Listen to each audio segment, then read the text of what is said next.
బాలీవుడ్ నటుడు సైఫ్ అలీ ఖాన్ పై దాడి కేసులో దర్యాప్తు ముమ్మరం చేశారు. నిందితుడిని కస్టడీకి అనుమతిస్తూ ముంబై కోర్టు తీర్పిచ్చింది. ఈ నెల 24 వరకు కస్టడీకి అనుమతిచ్చింది. సైఫ్ పై దాడి కేసులో పూర్తి వివరాలు తెలుసుకునేందుకు కస్టడీకి ఇవ్వాలని పోలీసులు కోరారు. నిందితుడు బంగ్లాదేశ్ వాసిగా నిర్ధారించారు.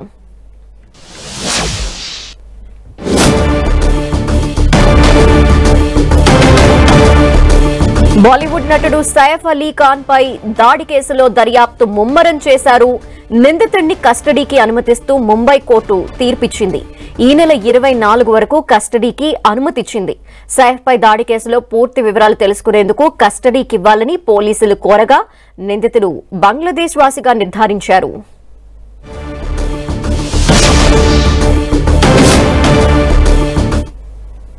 బాలీవుడ్ నటుడు సైఫ్ అలీ ఖాన్ పై దాడి ఎపిసోడ్ సస్పెన్స్ థ్రిల్లర్ ని తలపించింది. ట్విస్ట్లపై ట్విస్ట్లతో అనుక్షణం ఉత్కంఠని రేకెత్తించేలా సాగింది. దాడి జరిగిన దగ్గర నుంచి నిందితుడిని పట్టుకునేంత వరకు కూడా ఉత్కంఠ రేపుతూ సస్పెన్స్ సినిమాని మించిపోయింది.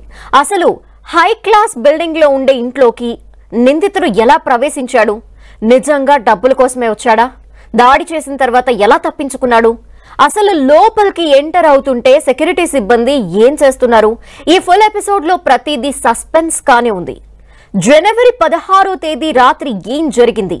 సైఫ్ అలీ ఖాన్ బిల్డింగ్ లోకి నిందితుడు విజయ్ దాస్ ఎలా వచ్చాడు? బంగ్లాదేశ్ నుంచి కేవలం డబ్బు దొంగతనం చేసేందుకే ముంబై వచ్చి సైఫ్ అలీ ఖాన్ ఇంటినే ఎంచుకున్నాడా? అసలు ఈ ఘటన వెనక ఉన్నది ఒక్కరా లేక ఒక ముఠానా? జనవరి 16 తెల్లవారుజామున 1:37 సైఫ్ ఇంట్లోకి నిందితుడు ప్రవేశించాడని పోలీసులు చెప్తున్నారు. విజయ్ దాస్ సైఫ్ చిన్న కుమారుడు జే గదిలోకి చొరబడ్డాడు. అలికిడికి నిద్రలోంచి లేచిన జే కేర్ టేకర్ పెద్దగా కేకలు వేశారు.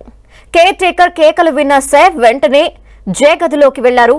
దీంతో నిందితుడు విజయ్ దాస్ కు సైఫ్ కి మధ్య కాసేపు ఘర్షణ జరిగింది. ఈ ఘర్షణలో సైఫ్ కి 6 చోట్ల కత్తి గాయాలయ్యాయి. సైఫ్ ని గాయపరిచిన విజయ్ దాస్ ఇంట్లోంచి పరారయ్యాడు. గాయపడిన సైఫ్ ని కుటుంబ సభ్యులు హుటాహుటిన లీలావతి ఆసుపత్రికి తరలించారు. అయితే నిందితుడు విజయ్ దాస్ దాడి చేసిన తర్వాత ఎలా తప్పించుకున్నాడు అనేది కూడా క్వశ్చన్ మార్క్. విజయ్ దాస్ సైఫ్ ఇంటి కాంపౌండ్ వాల్ దాటి ఎలా వెళ్లాడు? అంత గొడవ జరుగుతుంటే చుట్టుపక్కల వారు ఎవరూ మేల్కోలేదా? ఉన్నా పట్టించుకోలేదా? సైఫ్ ని ఆటోలో తీసుకెళ్లాల్సిన పరిస్థితి ఏమొచ్చింది? ఒక్క ఫోన్ చేస్తే అంబులెన్స్లు వస్తాయి కదా. సొంత కార్లను వదిలేసి మరీ ఆటోలో సైఫ్ ని ఆసుపత్రికి తీసుకెళ్లాల్సిన పరిస్థితి ఎందుకొచ్చింది అనేది కూడా అంతుచిక్కని ప్రశ్నగానే ఉంది. ఇదిలా ఉంటే దాడి తర్వాత నిందితుడు దాదర్ పోలీస్ స్టేషన్ లో కనిపించారన్న పోలీసులు అసలు నిందితుడిని కాకుండా ముందు 2 అనుమానితుల్ని అదుపులోకి తీసుకున్నారు. అసలు నిందితుడు విజయ్ దాస్ అయితే మరి అనుమానితుల్ని పోలీసులు ఎందుకు అదుపులోకి తీసుకున్నారు? అసలు నిందితుడు విజయ్ దాస్ అనే ఎలా గుర్తించారు? దాడి జరిగిన వెంటనే హడావిడిగా ముంబై పోలీసులు 2 అనుమానితుల్ని అదుపులోకి తీసుకున్నారు. అందులో ఒకరిని ఛత్తీస్గఢ్ లో, మరొకరిని ముంబై తానేలో అదుపులోకి తీసుకున్నారు. ఫైనల్ గా విజయ్ దాస్ నిందితుడని తేల్చేశారు పోలీసులు. దాడి చేసిన విజయ్ దాస్ అసలు ఇండియానే కాదని, అతడు ఓ బంగ్లాదేశీయుడని గుర్తించారు పోలీసులు. బంగ్లాదేశ్ నుంచి విజయ్ దాస్ కేవలం డబ్బు కోసమే సైఫ్ ఇంటిలో దూరాడా? అందుకోసమే 5-6 నెలల ముందే బంగ్లాదేశ్ నుంచి ఇండియాకు వచ్చాడా? బంగ్లాదేశ్ నుంచి ఇండియాకి వచ్చిన మహమ్మద్ షరీఫుల్ ఇస్లాం కాస్త విజయ్ దాస్ గా పేరెందుకు మార్చుకున్నాడు? బంగ్లాదేశ్ నుంచి వచ్చింది విజయ్ దాస్ ఒక్కడేనా? విజయ్ దాస్ తో పాటు మరెవరైనా ఉన్నారా? ఈ కేసులో నిజాలు రాబట్టేందుకు విజయ్ దాస్ ని కస్టడీ కోరనున్నారు పోలీసులు. కస్టడీ విచారణలో నిజాలు నిగ్గు తేల్తాయంటున్నారు.